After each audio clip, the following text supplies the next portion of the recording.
조현아 전 대한항공 부사장과 관련한 영상을 전해드리려고 합니다. 제작진까지 고민을 했는데요. 왜냐하면 물리적인 폭력, 개인의 사적 영역이 아닐까 하는데 어쨌든 알려진 이분의 아동 학대 논란까지 번질 수 있다는 점에서 저희가 영상을 공개하기로 결정을 했습니다. 먼저 함께 보시고요. 이야기를 이어가도록 하겠습니다. 나 근데 너무 황당해서.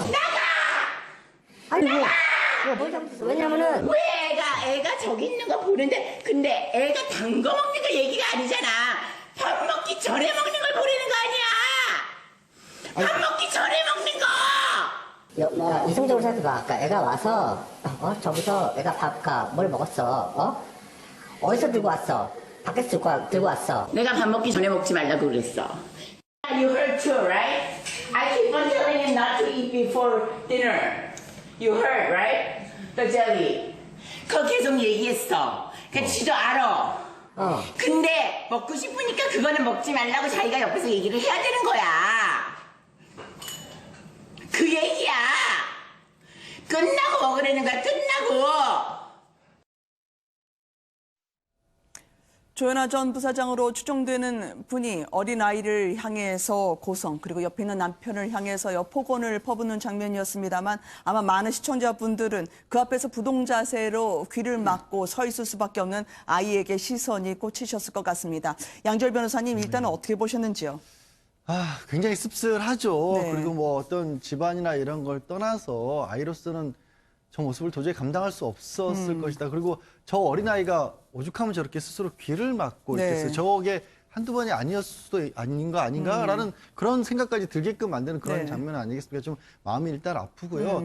그럼에도 불구하고 아마 저런 부분까지 다 영상을 포함해서 이제 남편은 고소를 한 것 같습니다. 네. 아동학대로 고소를 했고 다른 어떤 본인이 폭행당한 부분들도 고소를 했고 그 취지는 결국에는 이혼 소송에서 네. 양육권, 그러니까 뭐 본인도 지금 뭐 알코올 중독이나 이런 뭐 주장을 상대에 맞서서 주장을 받고 있지만 양육권에 있어서 조금이라도 유리한 거를 차지하기 위해서 가사소송과 네. 별개로 해서 형사 고소까지 한 것으로 보이는데 현재 이제 아동학대 부분을 조금 더 적극적으로 우리 법조계에서 다루고 있고 경찰에서도 직접적인 물리적인 육체적인 어떤 학대뿐만 아니라 정서적인 폭행 학대에 대해서도 아동학대로 명문화하고 있거든요. 네, 그래서 네. 저런 부분은 경찰의 수사 과정에서 참고를 할 수밖에 없겠죠. 이혼 소송이 지금 벌어지고 있는 당사자들입니다. 아마 2년 전부터 별거를 했다가요. 작년에 이혼 소송을 제기하고 지난 19일에는 이제 경찰에 고소를 했는데요.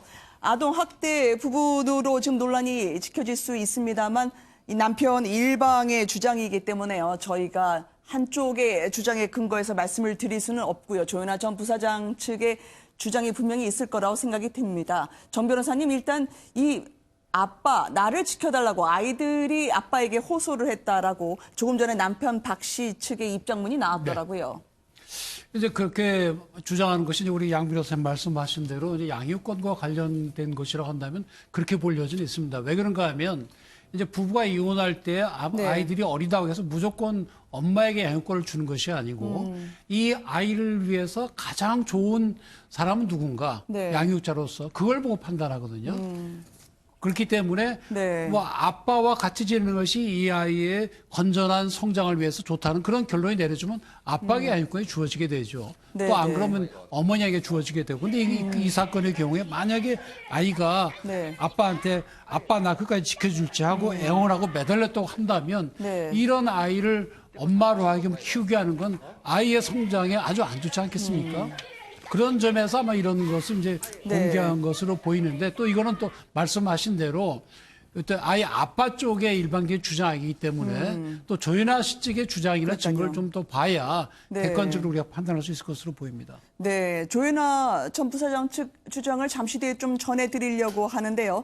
과거에 땅콩회항 사건으로 구속 수감된 이후에 폭행이 더 심해졌다라고 하는 게 남편 박모 씨의 주장인데 고개를 숙이며 사과하는 모습, 이분이 유치장에 있으면서요, 자신이 고추장을 만들어줬던 이 언니들에 대한 고마움을 표현했던 적도 있지 않았겠습니까? 일단 당시의 모습을 저희가 잠깐 보고 돌아오도록 하겠습니다.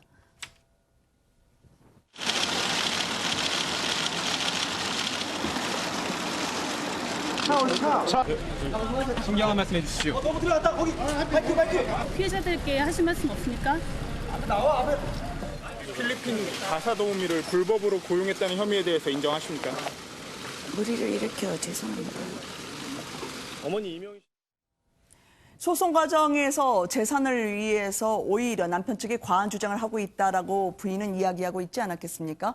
무엇보다 알코올 중독자였다라고 얘기하면서 소화전 뒤에 술을 숨길 정도였다 얘기하는데 오늘 남편 측에서는 그것이 아니다. 오히려 내가 공황장애 약을 먹었을 뿐이라고 하지만 저희는 제3자에 불과해서 말이죠. 어떻게 국민들이 보실지 모르겠어요, 평론가님. 예. 그리고 그 남편 박모 씨 같은 경우에는 그 음주 관련해서도 자기가 워낙 스트레스를 많이 받아서 오히려 음주에 빠지게 됐다라는 또 네네. 얘기도 좀 하고 있어요.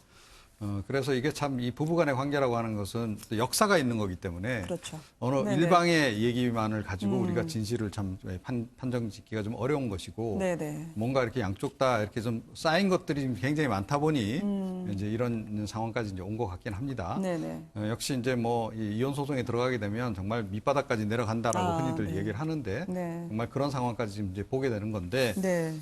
국민들로서도 굉장히 불편하지 않습니까? 이런 장면 그러게요. 정말 애들 볼까 좀 두렵다 이런 생각이 좀 네네. 들긴 하는데 그런데 사실은 저의 통상적인 상식에 상당히 좀 반하는 행동을 조현아 전 부사장이 한 것은 분명하다. 그러니까 어머니들이 보통 뭐 자녀들 꾸짖는 거 뭐 또 뭐 주변에서 뭐 본 적도 있긴 있습니다만 이렇게까지 심하게 하는 경우는 좀 이렇게 흔한 경우는 아니다. 그런 생각이 들고 네. 통상적으로는 이제 보통 아빠들이 젊은 혈기에 뭐 네. 사실은 자녀에 대해서 과도하게 폭언이라든가 이런 걸 퍼붓고 엄마들은 보통 말리고 뭐 네. 이런 것들을 저는 더 많이 봐서 그런지 네. 굉장히 낯설다 이런 생각도 좀 들고요. 글쎄요, 이 어느 쪽이 더 잘못했는지 여부는 저로서는 지금 뭐 네. 판단을 좀 내리기가 좀 힘듭니다. 네. 한간에서는 이명희 전 이사장의 이 갑질 욕설까지 겹치면서요.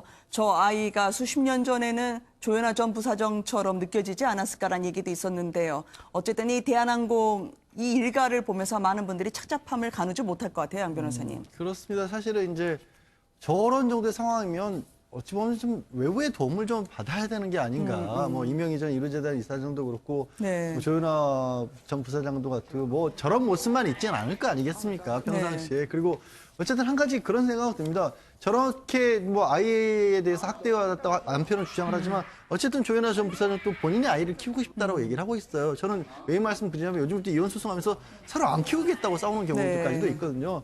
그래서 이제 이 단적으로 뭔가를 대잔하기는 어렵지만 뭔가 저렇게 이성을 잃었을 때 분명히 뭐 쉽게 공감할 수 없는 모습을 보인 것만은 분명한데 그렇다면 네. 외부의 뭐 치료라든가 보험을 받았어야 되는데 잠깐 생각 드는 게 저분들이 뭐 워낙 또 사회적 경제적으로 높은 지위에 있다 보니까 그런 것마저도 좀 받을 생각을 안 했던 게 아닌가 하는 좀 네. 착잡한 생각이 드네요. 알겠습니다.